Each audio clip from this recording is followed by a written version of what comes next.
Fascist পতিত আওয়ামী লীগ একটি security threat Bangladesh রাষ্ট্রের জন্য, বাংলাদেশের জনগণের জন্য।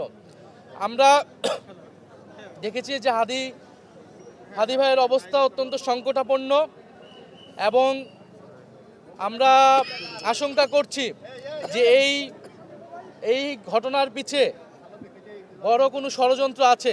কারণ গত কয়েকদিন ধরেই এটা কোনো বিচ্ছিন্ন ঘটনা হিসেবে আমাদের কাছে মনে হচ্ছে না। এটা পুরো বাংলাদেশকে অস্থিতিশীল করার যে অপচেষ্টা 5ই আগস্টের পর থেকে শুরু হয়েছিল এবং বারবার ছাত্র জনতা যা প্রতিরোধ করেছে, সেই একটি ঘটনার এটা একটা ধারাবাহিকতা। ইনশাল্লাহ আমরা আবারও প্রতিরোধ করব। আমরা শরীফ ওসমান হাদি ভাইয়ের সাথে আছি। ওনার যে জুলাইয়ের স্পিরিট, আমাদের সেই স্পিরিট আমরা প্রত্যেকে ধারণ করি। আমাদের দল মত ভিন্ন হতে পারে, আমাদের ব্যানার ভিন্ন হতে পারে, কিন্তু জুলাইয়ের প্রশ্নে, বাংলাদেশের প্রশ্নে আমরা ঐক্যবদ্ধ। আমরা জুলাই বিপ্লবীদের প্রতি আহ্বান জানাই, আমরা ফ্যাসিবাদ বিরোধী সকল রাজনৈতিক পক্ষের প্রতি আহ্বান জানাই, ঐক্যবদ্ধ হন। আমরা ঐক্যের ডাক দিচ্ছি, আহ্বান জানাচ্ছি এবং এই ষড়যন্ত্রের পিছে, এই হামলার পিছে, এই গুলির পিছে যারা দোষী তাদেরকে অবশ্যই আগামী 24 ঘন্টার মধ্যে তাদেরকে গ্রেফতার করতে হবে।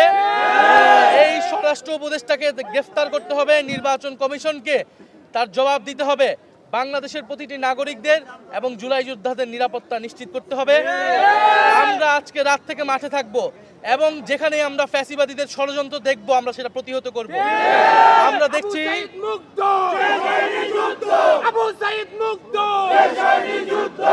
আমরা দেখছি প্রশাসনে ষড়যন্ত্র করার চেষ্টা করা হচ্ছে। আমরা দেখছি কোর্টে জয় বাংলা স্লোগান দেওয়া হচ্ছে। আমরা দেখছি বিশ্ববিদ্যালয়গুলোতে আওয়ামী লীগের টিচাররা গোপনে ষড়যন্ত্র করার চেষ্টা করতেছে, মিটিং করতেছে। আমরা এখানে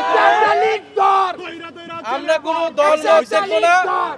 জুলাইয়ের প্রশ্নে আমরা ঐক্যবদ্ধ এবং নির্বাচনকে বানচাল করার, বাংলাদেশকে অস্থিতিশীল করার ষড়যন্ত্রে যারাই লিপ্ত থাকবে তাদের কঠোর বিচারের আওতায় আমরা তার শরীফ ওসমান হাদির সুস্থতা কামনা করি, আল্লাহর কাছে দোয়া করি, প্রার্থনা করি এবং সরকারের কাছে আমরা জানিয়েছি তার সুস্থতার জন্য, চিকিৎসার জন্য সর্বোচ্চ ব্যবস্থা যাতে নেওয়া হয়।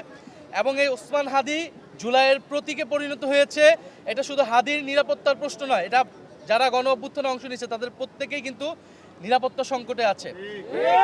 আমরা সরকারকে আহ্বান জানাবো, দ্রুত বাংলাদেশের জনগণের নিরাপত্তা প্রদান করুন এবং আমরা যারা গণ অভ্যুত্থানে ছিলাম আমরা সকলে যাতে ঐক্যবদ্ধ হই। নাহিদ ভাই, দুপুরবেলা শরীফ ওসমান হাদি গুলিবিদ্ধ হয়েছেন, এখন সন্ধ্যা হয়ে যাচ্ছে।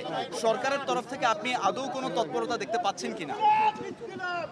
সরকার সবসময়, আমরা দেখছি যে এই সরকার জননিরাপত্তার প্রশ্নে সবসময় একটা দুর্বল ভূমিকা নিয়েছে।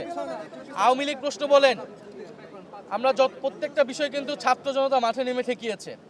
ছাত্র জনতা তার দায়িত্ব অবশ্যই পালন করবে, কিন্তু সরকারকে আমরা বলবো এটা আমরা লাস্ট চান্স দিচ্ছি।